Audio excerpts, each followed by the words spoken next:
Bonjour, bonsoir mesdames, messieurs et bienvenue dans cette nouvelle vidéo. Si c'est la première fois que vous me rencontrez, vous savez ce qu'il y a lieu de faire. C'est de vous mettre des pouces, de nombreux pouces. Et surtout de vous abonner. Si vous n'êtes pas encore abonné, abonnez-vous. Et si vous êtes déjà abonné, n'oubliez pas de cliquer sur la cloche de notification et surtout de nous préparer un commentaire avec de nombreux pouces. Parce que sur cette chaîne, nous parlons de géopolitique, de géostratégie, bref, de géographie. Et de quoi est-ce que nous allons parler aujourd'hui? Nous allons parler de la situation, de la tension à l'est de la RDC. Depuis la semaine dernière, avec l'incursion des forces de la RDC, des forces armées de la RDC au Rwanda, et ça s'est répliqué par un échec cuisant, par l'occupation progressive de Bukavu, du Kivu, qui continue à se propager, et ils ont même promis d'arriver jusqu'à Kinshasa. Nous allons voir l'état aujourd'hui. Si vous voulez donc en savoir plus, vous faites ce que je vous ai dit tantôt, c'est-à-dire nous mettre des pouces. Parce que l'Afrique du Sud s'est invitée dans ce conflit de façon ouverte. Alors qu'elle était présente, on ne la sentait pas. Pourquoi, comment, où est-ce qu'on tend? Et on a suivi des commentaires de part et d'autre, surtout sur les premières vidéos que j'ai faites, des commentaires que je veux profiter de cette vidéo pour répondre. Donc c'est important que nous parlions de cela pour qu'on essaie de comprendre la situation quand les gens se lancent dans des critiques. Ce n'est pas ça, c'est ceci, c'est cela. Bon, on va poser maintenant les faits. Donc si vous avez fait ce que je vous ai dit tantôt, c'est-à-dire vous mettre des pouces, vous abonner et cliquer sur la cloche de notification donc dans la vue du sujet. Tension en RDC. Tension à l'est de la RDC face au Rwanda.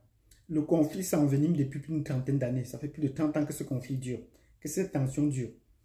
Et la RDC est toujours criée comme la victime. Et donc, qui n'a pas assez de moyens, peut-être militaires, pour repousser le Rwanda ou pour boucler ou porter la guerre au Rwanda. C'est un petit pays, on promet, on bavarde beaucoup, on ne fait rien. Donc on a en face un régime militaire qui est là depuis 30 ans et un autre régime civil où des civils se sont succédés, en dehors peut-être de Kabila père et fils, où des civils se sont succédés sans rien faire, sans pouvoir faire progresser la marche. Il faudrait un régime militaire également à Kinshasa ou un civil qui a des élans militaires. C'est la raison pour laquelle la situation n'avance pas, parce qu'ils sont toujours prêts à aller discuter et dans les discussions, la force revient à celui qui a, la raison revient à celui qui a le plus de force. La raison du plus fort est toujours la meilleure, vous la connaissez. Donc quand nous avons dit cela ici, que le Rwanda n'est pas petit seulement comme vous le voyez là, sur le plan géopolitique, géostratégique et sur le plan militaire, le Rwanda est plus puissant que la République démocratique du Congo et que la plupart des pays. On nous a dit que nous soutenions le Rwanda, que Kagame n'était rien, on pouvait en faire. Bon, depuis que l'Afrique du Sud est entrée dans la scène, qu'est-ce qui a donc changé? Donc, nous allons vous dire que l'Afrique du Sud est dans ce conflit depuis qu'ils ont fait venir la SADC, depuis que la SADC a été invitée comme une force d'interposition dans la région des Grands Lacs pour ce conflit. Mais il fallait cette dernière percée pour qu'on sache que l'Afrique du Sud était là. Elle était là, ben, elle n'avait jamais manifesté qu'elle était là. Elle était là de façon discrète, sous le couvert de la RDC. Ben, il fallait qu'avec l'occupation de Goma, que les Rwandais tuent des militaires sud-africains, 13 militaires sud-africains, nous l'avons dit, pour que l'Afrique du Sud se fâche, pour que les généraux, l'état-major se fâche, le ministre de la Défense se fâche et prenne la parole et dise que ça ne peut pas continuer comme ça, qu'il faut qu'on arrête cela. Et dans la réaction, le président a pris la relève, a appelé donc Paul Kagame pour en parler. Et Paul Kagame a dit qu'il les attend, s'il peut faire ce qu'il peut faire. Et dans la foulée, ils ont donc envoyé, l'Afrique du Sud a donc envoyé des avions militaires et a occupé et s'est installé de force à Goma. Mais est-ce que depuis là, elle a pu sortir de l'aéroport de Goma? C'est la question qu'on doit se poser.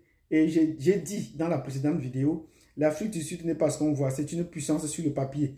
En dehors de ça, sur le tas, elle n'a rien fait. Depuis 1990, vous n'avez pas vu l'Afrique du Sud intervenir avec maestria sur le théâtre des opérations en Afrique. Et on peut vous citer de nombreux cas. Je vous ai déjà cité le cas de la République centrafricaine où le président Pastassi avait fait venir les Sud-Africains pour les protéger. Mais les rebelles sont venus par les Français de Sarkozy sont venus.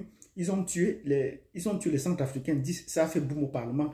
Et depuis, les Centrafricains ont décidé qu'ils ne vont plus envoyer les troupes à l'étranger. Ils ne vont pas envoyer leurs soldats pour se faire massacrer. La République centrafricaine où ils ont été massacrés, le Rwanda y est présent aujourd'hui et assure la garde de Touadéra. Mais vous n'avez pas compris qu'avec tous les escarmouches là, un seul soldat rwandais est tombé.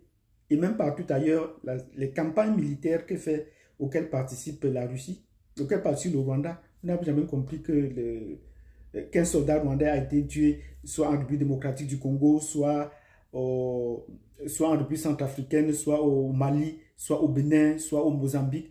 Toutes ces campagnes où les Rwandais ils sortent toujours victorieux, ils vont et reviennent, ils mettent la paix et reviennent. Le dernier en date, c'est qu'ils ont pu pacifier le nord du Mozambique. Et aujourd'hui, on peut leur dire bravo pour cela au moins. Mais de l'autre côté, qu'est-ce qu'on voit? On voit l'Afrique du Sud qui est juste prêt à bomber le torse et s'arrêter là. Après avoir donc massacré 10 soldats en République centrafricaine, 13 soldats aujourd'hui en RDC, et qui fait fâcher Ramaphosa, ils ont envoyé des troupes. Mais qu'est-ce qui s'est passé? Je vous ai dit, l'Afrique du Sud, on a déjà vu des présidents. Ils avaient également envoyé sur Jacob Zuma, sous la crise ivoirienne, ils avaient envoyé leur navire de guerre à Abidjan pour dire qu'ils sont là pour défendre la démocratie et être du côté de Gbagbo. On a dit bravo. Mais qu'est-ce qui s'est passé par la suite? On a invité donc Zuma à Paris. Et de son retour de Paris, il a dit que la situation est très compliquée. Il a retiré son avis de guerre, il est rentré. Et ça a permis que les Français fassent leur sale boulot. Donc nous avons dit sur cette base que l'Afrique du Sud agit un peu comme une poule mouillée en Afrique. Actuellement, qu'est-ce qui se passe? Depuis plus de 3 jours qu'ils sont installés à Goma, avec tout le matériel dont ils ont promis, ils vont écraser l'Afrique du Sud. Les gens m'ont dit qu'ils vont écraser, que l'Afrique du Sud pèse lourd, et que le Rwanda ne vaut rien. Mais depuis 3 jours, qu'est-ce qu'ils ont fait? Une fois, rappelez-vous que le ministre Cyril Ramaphosa, c'est un civil. Et en plus d'être un civil, c'est un homme d'affaires. Il avait été préparé de conduire la communauté noire pour conquérir le monde des affaires. Donc, il n'était même pas préparé pour ce travail à la tête de l'État, dont la diplomatie, ce n'est pas trop son fort. Il envoie donc des troupes en République au Congo, à l'est du Congo, à Goma, s'est installé à l'aéroport de Goma et convoque un sommet urgent de la SADC. Voilà, et il entre maintenant dans les négociations. Ce n'est pas ce qu'on attendait de lui. C'est coup pour coup. Comment est-ce qu'il va faire pour venger les soldats? Ce n'est pas dans les salles de négociation qu'il va le faire. Donc, vous voyez, l'Afrique du Sud est entrée maintenant dans le dilatoire, dans la diplomatie, alors qu'on est sur le terrain de guerre. Voilà donc le premier échec de l'Afrique du Sud. Ce n'est pas ce qu'on attendait de deux. Actuellement, le président des États-Unis, Trump, a appelé le président Ramaphosa pour essayer de comprendre de quoi est-ce qu'il est question, pour faire la pression, comme peut-être auparavant, comme Macron peut-être ne pouvait pas le faire, ben il a appelé pour le faire. Parce que les Français vont un peu de façon discrète maintenant sur les terrains des pays africains. Et ils disent que la situation est très compliquée. Voilà des situations qui vont ralentir. Voilà des conversations avec Cyril Ramaphosa qui vont ralentir sa capacité d'intervention en RDC. Donc, vous voyez que jusque-là, Kagame est assez toujours fort pour essayer de... Il a déjà tué des soldats rwandais, il a déjà tué des soldats sud-africains et on n'a pas encore attendu la réplique. Et pendant ce temps, c'est tout progrès sur le terrain et ils ont promis qu'ils peuvent arriver à Kinshasa. Et on ne voit aucune opposition pouvant les freiner. Parce qu'entre-temps, sur le terrain, au Congo, le président est en train de porter plainte aux grandes compagnies américaines qui exploitent les minéraux sans leur payer, sans passer par eux, sans payer les contrats par eux. Vous comprenez comme le président Tshisekedi est dans le dilatoire. Ce ne sont pas des militaires. Que fait le ministre de la Défense? On attendait qu'il bouge, qu'il fasse des sorties, qu'il se déplace pour essayer de trouver les moyens diplomatiques pour le faire, puisqu'il a un bon carnet d'adresses. Mais il est assis à Kinshasa tout tranquille. Il n'intervient même pas à parler. Il ne parvient pas à nous parler pour faire l'état de la situation, pourquoi la situation est si moribonde dans le cercle de la défense du Congo. Donc, voilà des situations qui inquiètent. Mais je vous ai dit que sur la base de cette expérience, du cas que vous avez compté déjà des interventions de l'Afrique du Sud, l'Afrique du Sud n'allait rien faire. L'Afrique du Sud, le Rwanda va rester ce qu'il est là et l'Afrique du Sud ne va rien faire. Attendons, puisqu'on est déjà entré maintenant dans les négociations, ben, les positions sur le terrain vont progresser en faveur du Rwanda, sinon rien ne va changer.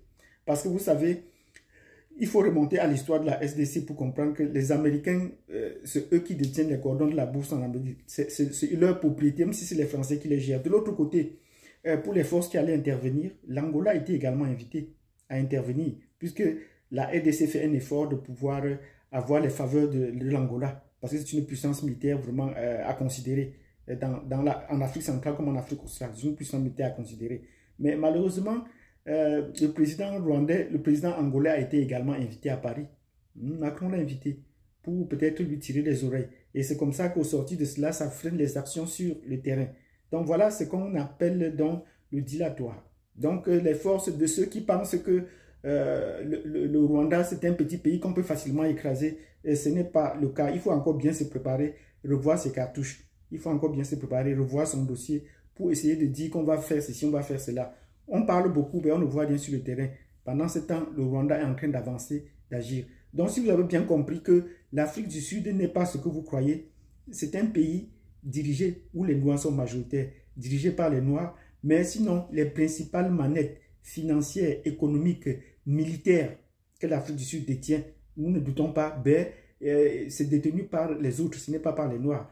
Et parce qu'il faut faire un effort sur le plan géostratégique et géopolitique, que ces outils de maîtrise de l'espace ou du contrôle du pouvoir tombent entre les mains des Noirs.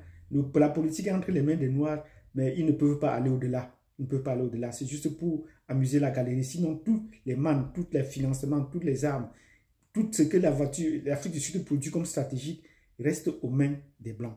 Et c'est ça, ils exportent à l'étranger. Mais vous ne venez pas les voitures en Afrique. Donc, si vous avez apprécié cette vidéo, mettez-nous des pouces. Abonnez-vous, cliquez sur la cloche de notification. On pourra faire une vidéo sur le spécial Afrique du Sud pour qu'on essaie de voir la portée, quel est le poids de l'Afrique du Sud depuis la fin de Nelson Mandela. Parce que depuis que Mandela est parti, l'Afrique du Sud a perdu de sa verve. On trouve des chefs d'État qui sont facilement influençables. Thabo Mbeki, Jacob Zuma, ils ont tous démissionné. La France a fait pression sur eux, ils ont tous démissionné. La France est présente dans leur système. Et ils n'ont pas pu créer un propre système à eux. Donc voilà. Et on va voir dans le système politique en Afrique du Sud, le système économique, et même pourquoi pas parler du système financier qui a cours en Afrique du Sud et qui freine, qui fait en sorte qu'ils ne peuvent pas être une puissance telle qu'on pense sur le plan international. Je vous remercie d'avoir suivi cette vidéo jusqu'à la fin. Mettez-nous des pouces, abonnez-vous, cliquez sur la notification et vous donne rendez-vous à la prochaine vidéo. Laissez-moi des commentaires.